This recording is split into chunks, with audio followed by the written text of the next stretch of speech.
शुभू हे घे.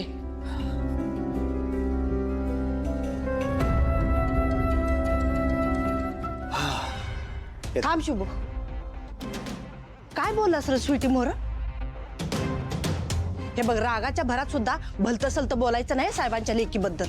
हे बघ आई, ती स्वीटीने एक नंबरची बेअक्कल मुलगी आहे. तोंडात येईल ते बडबडते. अरे पण तू श्रावणीबद्दल जे काही बोललास ते आई ती कशी करत होती बघितलंस ना तू? तिने मला राग दिला आणि मग आलं माझ्या तोंडात आणि मी बोलून गेलो.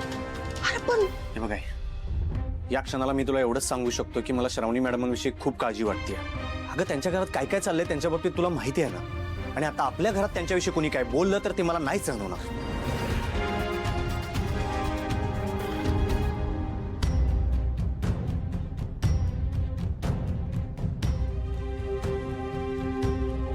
आई अंबाबाई, काय आहे ग तुझ्या मनात? विश्वंभर, कोल्हापुरातल्या सगळ्या खानदानी घराण्यातली मुलं मी शोधून काढली आहेत. सगळी मुलं कशी राजबिंडी आणि सुसंस्कृत आहेत बरं का. कोणालाही कसलंही व्यसन नाही की कोणी कुठल्या वाईट मार्गाला नाही. बघ ना एकदा. आपण तू बघ ना. जरा घाई होतीये का लग्नाची?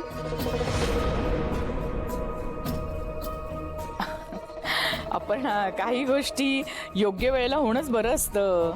आपल्या मोक्षाचंच बघ, लग्न किती छान झालं, कशी सुखात मजेत संसार करते.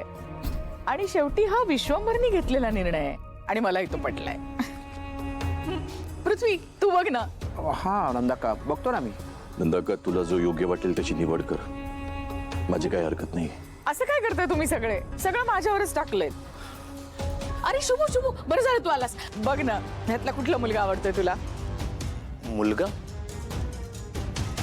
कोणासाठी? श्रावणीसाठी.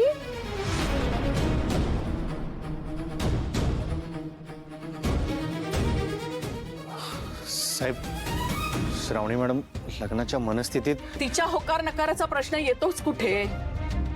तिच्याकडे दुसरा पर्यायच नाहीये. काल जे काही घडलं त्याच्यानंतर साहेबांनी जो निर्णय घेतलाय तो सगळ्यांना माहितीच आहे. परत काय सांगायचं? आणि एकदा साहेबांनी निर्णय घेतला की त्यात बदल नाही.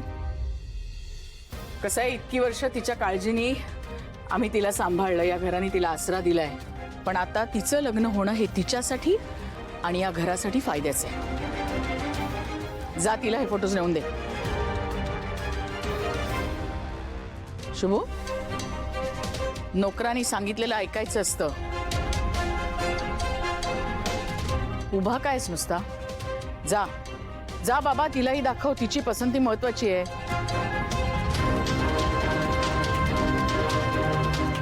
चांगल्या कामाला उशीर नको. जा. हॅलो, शिरीष घाणेकर बोलताय का? तुम्ही कुठचे आहात? काय करता? कॉलेज? नाही नाही, ते रॉंग नंबर होता. Sorry sorry.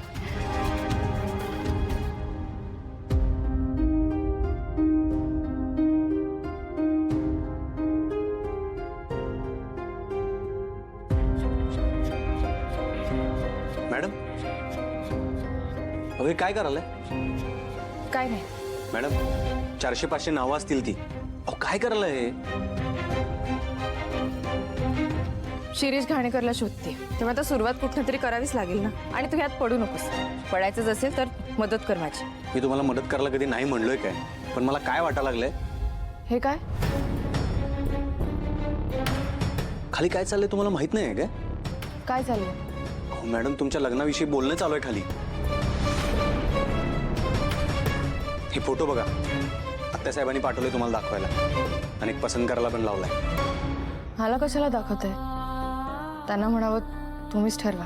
मॅडम, अहो तुमच्या आयुष्याचा प्रश्न आहे हा, लग्नाचं नातं आहे. अहो ती वस्तू नाहीये तुम्ही सांगाल निर्णय घ्यायला. अहो तुम्ही मुलगा स्वतःच्या मनाने निवडाल ना. अलकनंदा मॅडमनी सांगायला सांगितलंय हे. बघू, हा मुलगा आवडलाय? सांगते. मॅडम हे काय, तुम्ही फोटो बघितला पण नाही आणि खाली दे म्हणताय.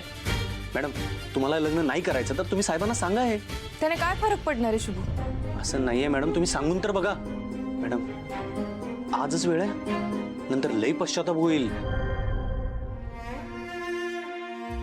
पश्चाताप, दुःख, अपमान, अरे हे सगळं तर माझ्या नशिबातच लिहिलं. अहो असं नाहीये मॅडम. अहो तुम्ही बोलून तर बघा. तुम्ही सांगा त्यासनी लग्न नाही करायचं. अहो ऐकतील तुमचं ते. काय फरक पडणार आहे? मी साहेबांच्या नावाला लागलेला एक डाग आहे. तो डाग जर मला पुसायचा असेल, ह्या घराची अब्रू राखायची असेल, तर मी कोणाबरोबरही लग्न करायला तयार आहे.